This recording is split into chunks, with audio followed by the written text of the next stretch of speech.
Hello, Troy White with Hoodoo Financial. Today, I want to say a couple of words about portfolio investing.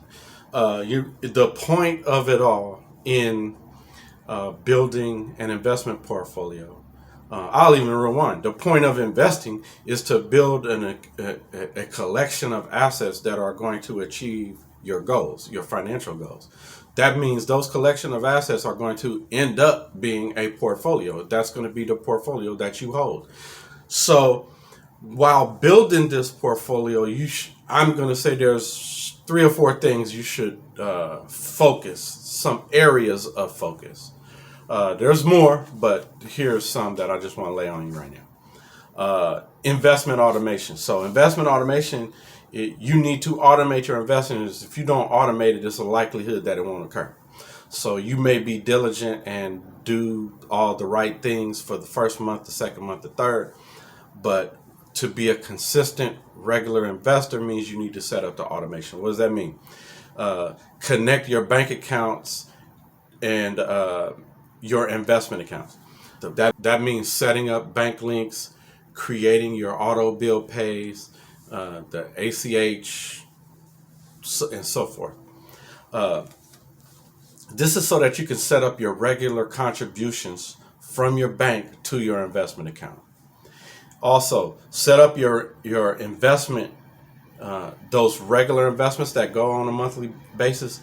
There's automation within your investment account. If you don't have this what I'm discussing right now, you need to switch accounts.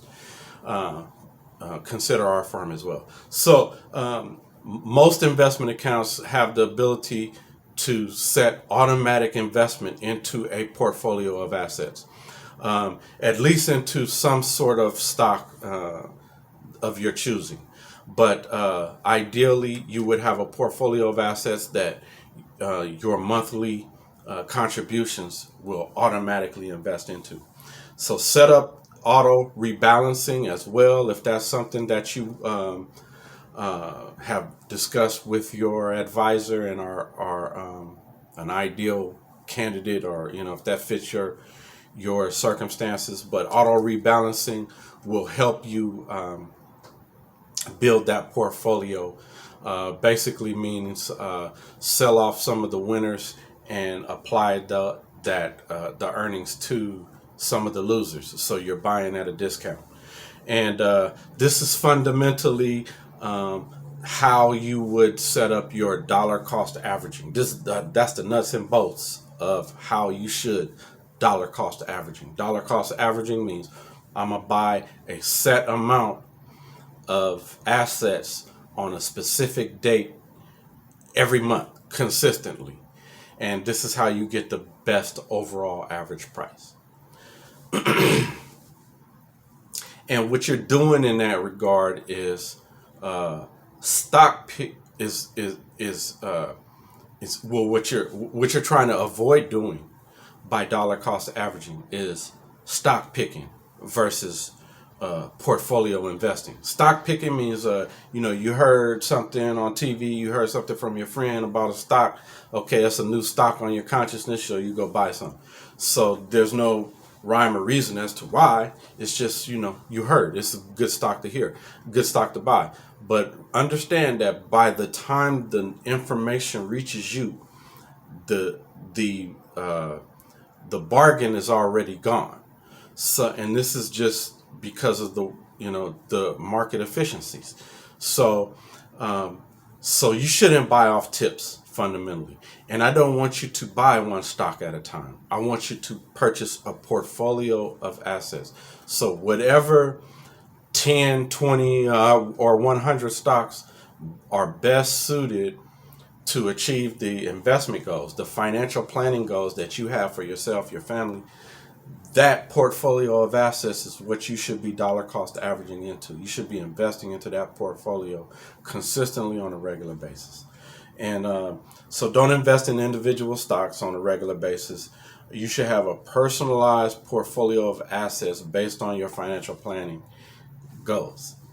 And you add preferred stocks to your portfolio that you are consistently, regularly investing in. So you may have a portfolio that's 10 stocks, and then you come up with five more. Well, you add those five to your portfolio. Now your monthly contributions are invested into those 15 stocks. So that's how you dollar cost average into a personalized investment portfolio. And dollar cost averaging, let's touch a little more on that. That is the secret weapon for investors. You know, this is especially your average everyday person.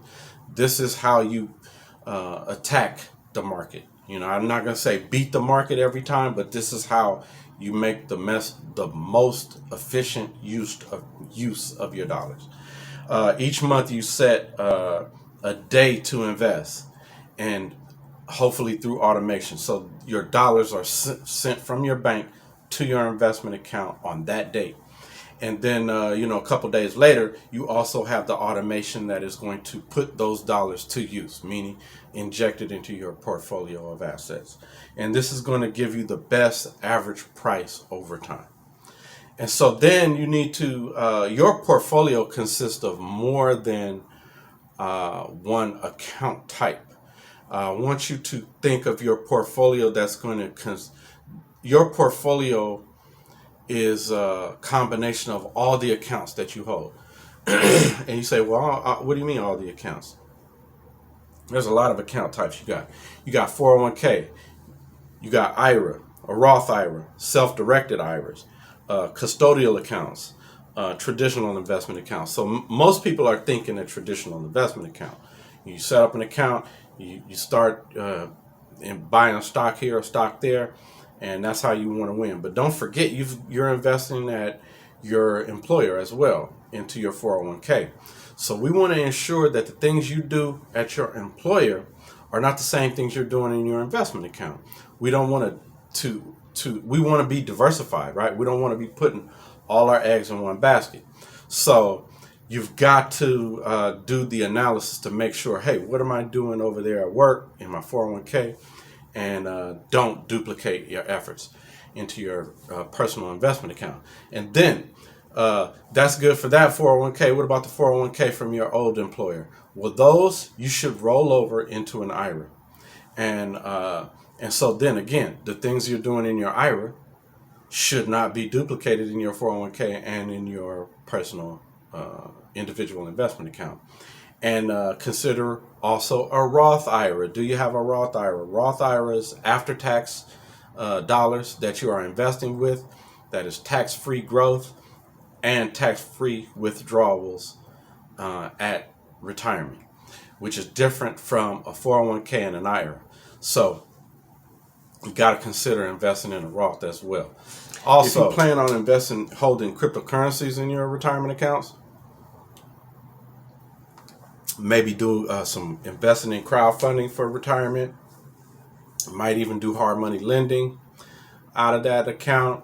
You might even hold real estate assets in that account. Then you're going to need a self-directed IRA. Could be a self-directed IRA, self-directed Roth, SEP, or simple IRA as well. So the self-directed accounts are accounts that allow you to hold those alternative assets. And then your custodial accounts. Custodial accounts, uniform gift to minors account. And those are accounts held by the parent for the benefit of the child to become the child's property at the age of maturity. So remember, this is family financial planning.